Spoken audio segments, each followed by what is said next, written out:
nating alam na hindi pwedeng maghugas ng kamay si BBM sa budget na to.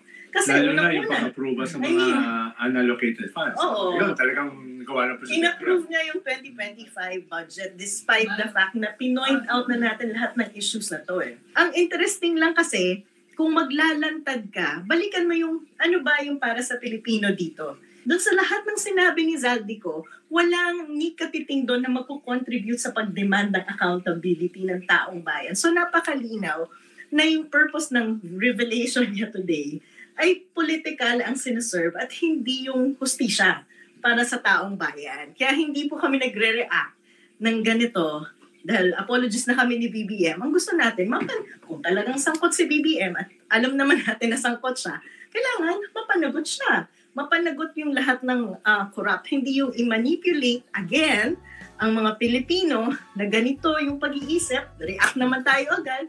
Gamitan tayo sa pagpapalit ng... Kaya wala lang nakita ganyan agad.